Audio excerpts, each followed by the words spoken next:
What up, beautiful people? Welcome back to my channel. This is the Infinity Midwife, and I hope you're doing well. I hope you're taking care of yourselves. I hope you're in this space of love, in this space of fun, of pleasure. And today is Friday, and I feel like Fridays is always, bring you back to your love, bring you back to the reflection of love or the definition of love you have for yourself. So, because we are Friday, I don't know if you know, but Friday is the day of Freda, is the day of Venus, is the day of love. I'm wearing black because black is my color, or it's not a color, but I just love black. So, that being said, I feel like I needed to come with a message that could resonate with you or not. Take what resonates, leave the rest for somebody else. I'm just looking out of my window right now, and there are birds, like birds sitting in the trees. Sometimes I even like close my blinds a little bit, and then there's just this raven that comes and sit on a branch, like right in my view. So yeah, I'm blessed. I'm blessed. I'm good. I'm good. I'm good. So I hope y'all are doing good, having a good week, and we're gonna jump right into the subject, which is about relationships. I feel like, the whole concept of relationship has been twisted around, has been, has been predicated upon certain standards, about how, especially a loving relationship should look like or, should feel like. And, I'm just going to come in and, share a bit of my perspective of what is relationships. So again, we come across all types of people in our lifetime that are here to teach us lessons, that are here to help us grow, that are here to reflect whatever is going on internally. Okay. So if you're in a place, or if you're at this space in your heart or in your life where, you're really thinking about, or you're really making peace with your inner self, or your feminine essence, and you're really allowing your feminine essence to be more present in your life, so you're tapping more into your intuition, you are taking some time to be reflective upon yourself, to do some introspection, to do some healing regarding some wounds or traumas, whatever have you. When you are now bridging the gap between your masculine essence and your feminine essence, you come into this place of union. And when you are in that place of union, a lot of the people you're going to start attracting are going to be reflective at some point. Okay, not 100%, but because we're all different, we're all going to reflect back to our internal reality, our internal space. So this old belief or old concept that we get into relationships to fulfill one another, to make one another happy, it can be true, but to an extent. What I'm trying to say is this. When we talk about marriage, we talk about two people coming together. Oftentimes, we feel like, okay, well, I'll do 50-50, or, you are coming in to make me happy, or I'm coming in to make you happy. And I feel like it's not the total truth. I feel like there's a big missing part to it. Because ultimately, when a relationship starts, or, two people are coming together, there's going to be obviously this honeymoon phase where people are just drawn into one another. They want to spend so much time together. There's this feel good moment, or, it's the loving or the honeymoon phase, people say, but then it dies down, it dies out, right? That phase literally like leaves at some point. And then y'all are face to face with, the person that is reflecting back, that was, who that person was prior to getting into that relationship. And I feel like it's the prior moments that are very significant, because that are going to be reflected in the relationship as time goes along. You know, as time is being spent with one another, you're going to see truly who you're having to deal with on a day-to-day basis, especially if, you know, you bring your engagement or your commitment level to the next level, being, you know, having to live with someone or having to become a parent with someone else. So because, you know, like I said in the beginning, we're all in this plane, this 3D reality, where we are enriching ourselves through life experiences, through the people that we meet, through our biological family, through friends we're gonna make, through people we're not really gonna, you know, collide with, or, you know, we're gonna meet a lot of people on our journey. And that's okay. You know, some people we're gonna meet are gonna be there to make us grow. Some people we're gonna meet, they're gonna be there to cherish the good and the bad moments. Some people are gonna be there to help you realize what is it that you didn't like or you didn't want about life, or you didn't really accept fully about yourself. Some people are there to make you grow. And then some people are there to last a lifetime with you. Some people are there just for a good moment. Some people are there, you know, it's all reflective of your internal reality.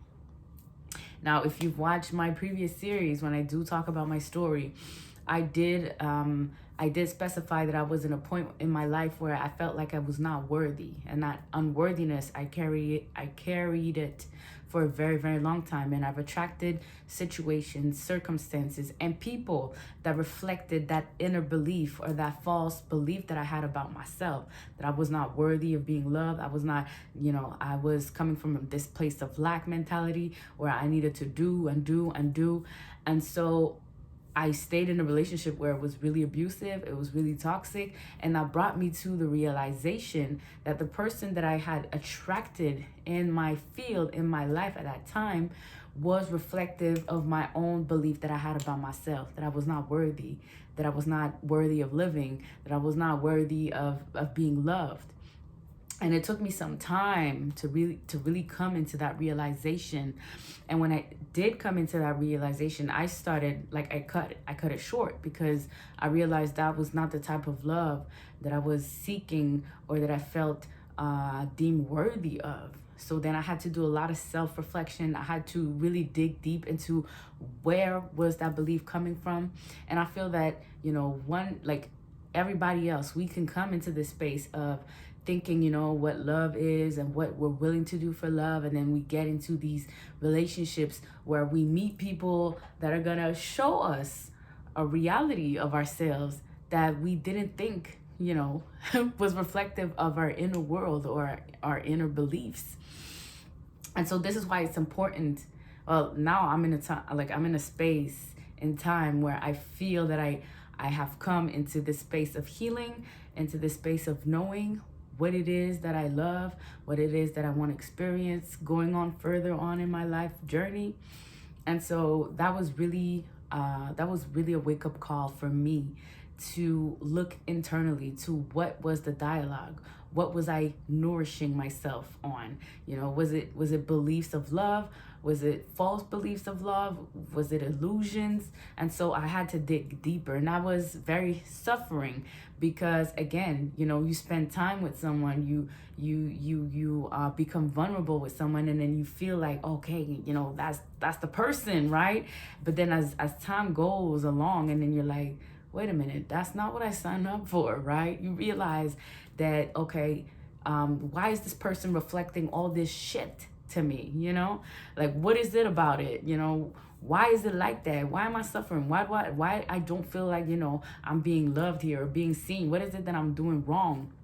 And then I've come to the realization I had attracted a situation, a circumstance, or someone who was reflective of me not loving myself fully. Okay. And that brought me into the space of healing. That brought me into the space of doing a lot of introspection. And then that's when I started changing as to what I want to be committed to. And that commitment, I feel like, is the number one thing that helps people have thriving relationships. is when you start, turning your focus out of the external and inwardly. You start really looking at the deeper layers of how can you start to commit to the type of love you want to attract. Okay. And to me, it had to be a lot of, I had to do a lot of self-healing, self-love, techniques and activities that I still do to this day. And I did share a bit about, how to feel empowered in my last video. But when it came to being committed to myself, that became a disciplined way of living my life. Yes, I can have fun. Yes, I can spend time with fans. I can have, good times. But then it's really about, the type of commitment that I have towards myself. So I'm going to be in a space where, commitment to me looks like, it can be different from one person to the other. Commitment to yourself. And when I say commitment is a big word, okay? But when I say commitment, I'm talking about a way of life that's going to fit, or that's going to be in alignment with what your soul requires in order for you to be living your best life, or you living your happiest life, okay? And so it's going to look different from one individual to another. But when you start realizing that when you become committed to your own self, you will start doing things that will be in alignment with your truth, okay? That could look totally different from me to you, like to anybody, to any individual. And for me, like before, I was not an early waker, like I would wake up at like 7 and I would dread myself out of bed. But now, like, I have this way now where I wake up and it's really early in the morning, and I'm grateful for that. And then I started implementing things that, makes me feel good about myself. I started doing things, like, I'm not going to say whatever it is that I'm doing, but I started doing a lot of things that just made me feel good about myself and made me feel worthy again, that I was valuable, that I was lovable. And it doesn't have to be displayed, for the people to see. It's just things that you start implementing on your day-to-day life. It's a discipline that you start implementing in your day-to-day life that will start aligning with what your soul requires from you, or what your soul wants you to be in, the type of energy or the type of state of mind to be in, to just be in this flow of life. And so that took me a lot. That took a lot for me to get there. And it's still a process, it's just continuously. So when you get into that space where you are committed towards yourself, okay, the level of commitment that you give to yourself, or the level of love and discipline that you increment in your day-to-day life, you are going to start, because your inner world is going to be set up a certain way. You are going to be interacting. You are going to be, taking care of the narrative that you can constantly repeat to yourself. You are going to be in a position where you're going to start attracting that inner space, that inner reflection, or that inner space that you started pouring in. And when that happens, you start attracting situations, circumstances, people that are going to be reflecting in some way, somehow, the type of love or the type of commitment you are having with yourself. And then to take it to next level, to take it to the next level, you are going to start, start seeing people with the true values. What is it? Hey, that person seems interesting. Let me see, if we can, see eye to eye, start getting to know people. And next thing you know, you are ready to take that next step, which is, thriving with someone else who has the same, maybe not the same level, but is as dedicated to their own self-love. Because that's one of the things we overlook in relationships. Like we've been taught from our younger years, through our childhood, especially the story of Cinderella that's being swept out by a Prince Charming. Like, we've heard that over and over and over in all those Disney's movies and narratives.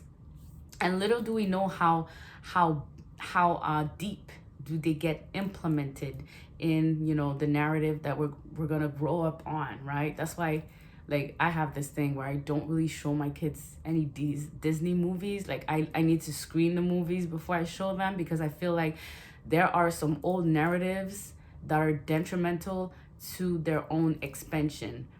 And the Cinderella story is one of them.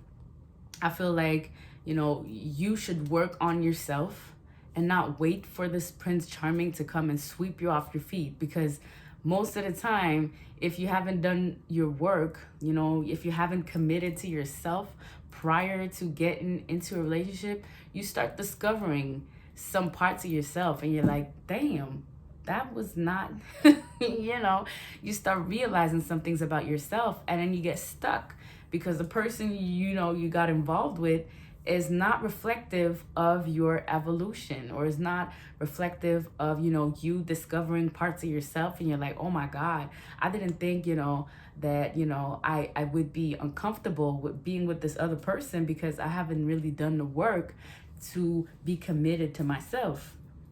And so commitment to self can be seen like in so many ways. Being committed to yourself can be realizing that you like certain things, that you don't like certain things, realizing that every day is going to be different, realizing that you need to take accountability for whatever you put out there.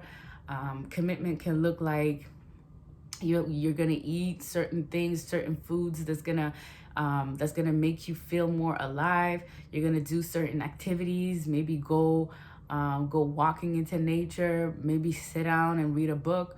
Like, it's going to look different from one person to the next.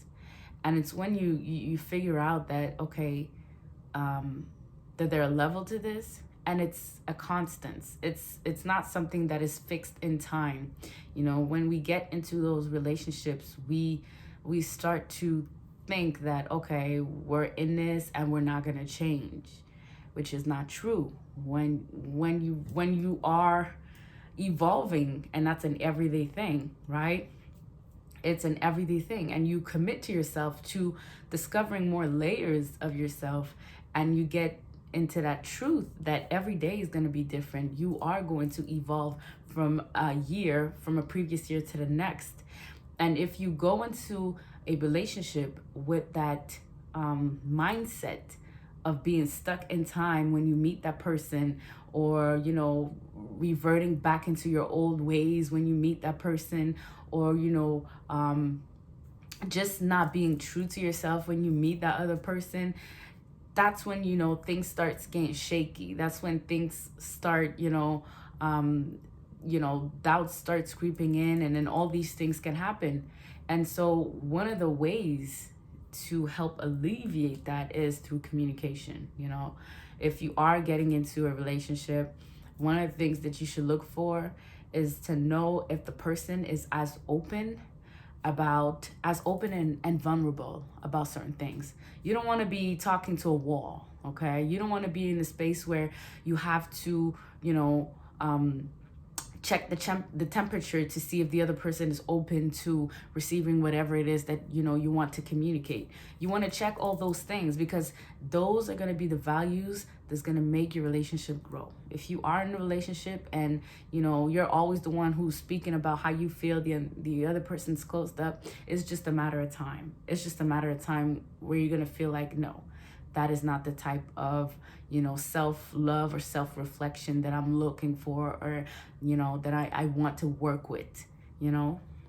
So I feel like now that we're stepping out of that era of bondage and we're getting into that era of individual empowerment, individual authority, individual power, I feel like now is the time to get to know other people, get out of our own way, reassess what worked for us, what doesn't work for us, and start creating this blank slate of what feels good to you, what doesn't feel good to you, what are your values in a relationship, what are you looking for in the relationship, you know, and maybe reevaluate your standards, you know, because, you know, I know some people when they talk about, you know, what they looking for in a relationship, the list can be very, very long.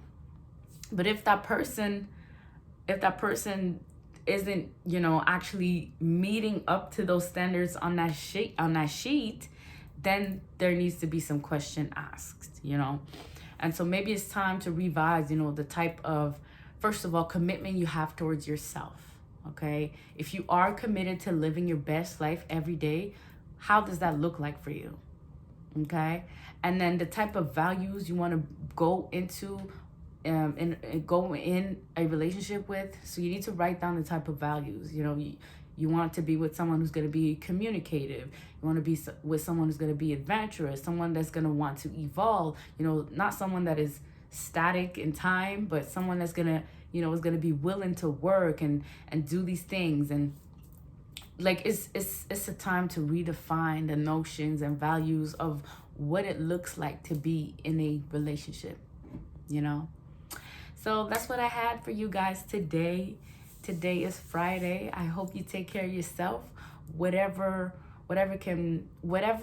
activity or way that you can just pour into yourself, remind yourself that you're loved, remind yourself that you're lovable. You know, it can be just wearing something nice and sexy, being flamboyant, you know, talking a certain way, putting yourself out there, making sure that you're healthy, that you're eating good foods that's gonna bring you in this good space of being light, you know, of wanting to just soar, you know, spread your wings and soar and fly. This is what I'm sending you. Lots and lots of good love, you know, and well wishes. On that note, guys, have a good weekend. Peace.